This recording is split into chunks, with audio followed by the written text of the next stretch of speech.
Silo 1 sits at the center of a network of 51 underground silos, and it watches all of them, including Silo 18, where Juliet Nichols lives. Buried inside Silo 1 is a hidden vault, discovered by Lucas Kyle at the bottom of a tunnel that officially does not exist. That vault holds physical proof that all 51 silos are real, which happens to be the exact fact every resident in every silo has been told is false. The vault is wired into something called the algorithm. That's the voice running the entire system, deciding in real time what every population is permitted to know and permitted to forget. And connected to that same system is a feature called the safeguard. It's a kill switch built into every silo, including Silo 18, capable of flooding an entire population with poison gas the moment a rebellion crosses a line someone else has drawn. Sit with that for a second. Whoever controls Silo 1 isn't just observing life from a distance. They are holding a switch that can end 10,000 lives in a single decision. And based on everything confirmed across the show and the books, that decision has been made more than once. That let's go back roughly 140 years before Juliet's story even begins. Silo 18 had a rebellion back then too, and it nearly worked. A man named Salvador Quinn was in charge of Silo 1's response. His story comes strictly from the books, not the show, so keep that distinction in mind. After the rebellion was crushed, Quinn destroyed every book and record inside the silo, and he dosed the water supply with a memory-wiping drug. Officially, history remembers Quinn as the man who failed to stop that destruction. The evidence actually suggests something worse. He was the one who caused it. The very first real test of Silo 1's power ended with one person choosing to erase an entire population's memory rather than tell them the truth. Here's the detail that makes this even bigger than it sounds. That rebellion became Year Zero. Every date used inside every silo, in the present day, counts forward from the exact event Quinn tried to bury. So every person alive right now, including Juliet, has spent their entire life living inside a calendar built around a lie somebody else told to protect a system, not to protect them. Now rewind even further, past Quinn, back to the actual founding of the Silo Project. This is where a senator named Thurman comes in, a completely different figure from Quinn, and one of the architects who helped build this entire system from scratch. Thurman's justification was that a nanobot weapon was going to end civilization on the surface, no matter what anyone did. In his mind, poisoning the world first, on humanity's own terms, was the least destructive option left on the table. Whether or not you buy that logic, it tells you something crucial. Silo 1 wasn't some organic outcome of disaster. It was engineered, deliberately, by a small circle of politicians who decided they understood humanity's survival better than humanity itself did. That's not backstory for flavor. That's the operating philosophy the entire system still runs on 300 years later. This next part is where things stop being tragic and start being genuinely dangerous for Silo 1 itself. When the system tried to wipe out Silo 17 after its own rebellion, using the same kill signal mechanism as the safeguard, someone on the inside swapped the poison for something harmless before it could be deployed. That single act of sabotage is the actual reason a survivor named Jimmy lasted in Silo 17 long enough for Juliet to eventually find him. That sabotage wasn't a solo act either. A cluster of 11 other silos, ones that had already cut ties with Silo 1's control, helped make it happen. That group was led by a silo known as Silo 40. Instead of quietly working from the shadows, they went further. They severed contact with Silo 1 completely and jammed the kill signal outright, which meant Silo 1 could no longer gas them into submission. So, what did Silo 1 do instead? It physically destroyed the entire cluster. That's the single most extreme response Silo 1 has ever been confirmed to use, and it only happened because 11 silos cooperating turned out to be a bigger threat to the whole structure than any one silo rebelling alone ever was.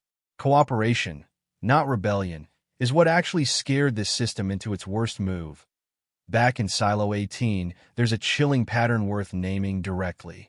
Only 4 people have ever been confirmed to find a hidden tunnel connecting to Silo 1's system: Quinn, George Wilkins, Judge Meadows, and now Lucas.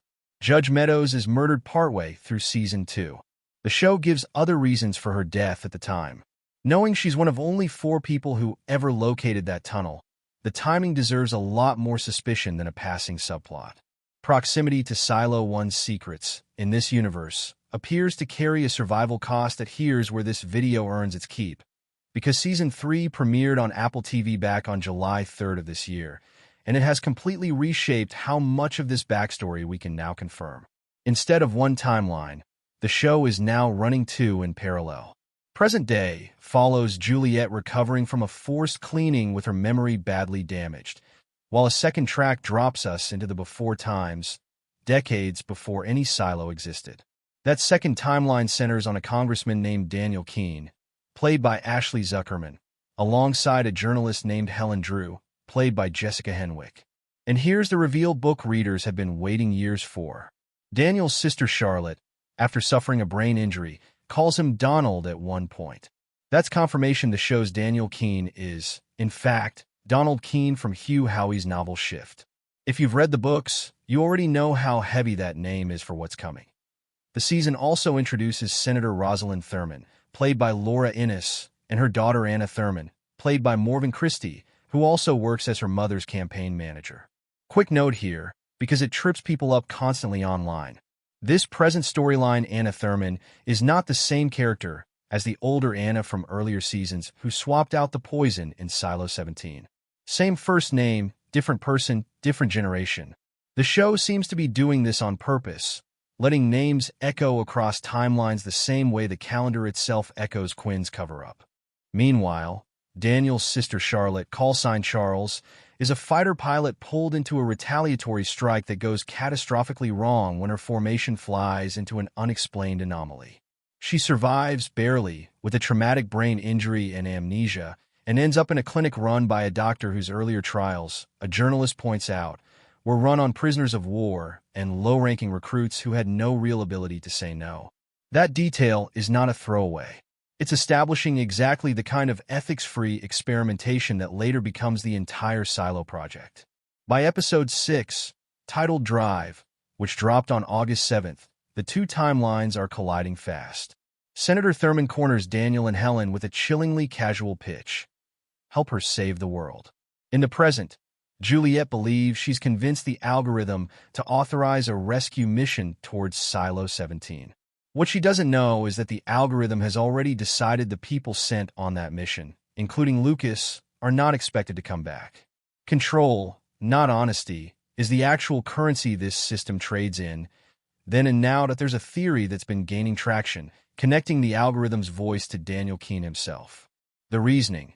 The algorithm's tone has noticeably softened and become more human this season compared to how flat and mechanical it sounded before, and there are vocal similarities worth noting. Stack that next to everything else we know, that Silo 1 has always depended on real human judgment behind the curtain, Quinn's purge, the earlier Anna's sabotage, and it stops sounding far-fetched that a human mind could have been preserved to run this project for centuries rather than a pure machine. There's a mechanical explanation for how that would even work, and it also comes from the books. Silo 1 staff don't run on a normal schedule. They cycle through long stretches of cryogenic sleep, waking for a single shift, then going back under for years. That detail matters more than it first appears, because it explains exactly how sabotage like the earlier Anna's could go unnoticed for so long. Nobody at Silo 1 is fully awake and watching all the time. The system has blind spots built directly into its own staffing model. In the current day, Camille Sims is the person tangled up in all of this on Silo 18's side. She was chosen by the algorithm for vault access, while her own husband Robert and their son were turned away at the door. It's worth being precise about what we actually know here versus what we're assuming. Access is not the same as full disclosure. Nothing confirms Camille has been told the complete history behind Quinn, the earlier Anna, or any of it. She may simply be another person the system is using while keeping her partly in the dark, the exact same way it's kept everyone else in the dark for 300 years. So why would Silo 1 really go through with wiping out an entire population instead of managing a problem some quieter way? Based on everything confirmed, it comes down to a trade. If the truth escapes in one silo and that population starts acting on it, trying to reach another silo, trying to leave, spreading what they've learned, that's no longer a problem contained to 10,000 people. It becomes a threat to the belief holding all 51 silos in place, the belief that everyone is alone and that leaving means death. From Silo 1's perspective, sacrificing one silo's population to protect that belief everywhere else is the same brutal calculation the founders already used once, sacrificing a smaller group to save a larger one. It's the identical logic, just applied again generation after generation. Whenever the system decides it's necessary that here's a theory worth putting on the table, and I want to be upfront that this is a theory, not a confirmed fact from the show or the books. What if the 51 silos were never one unified plan to protect humanity until the surface heals?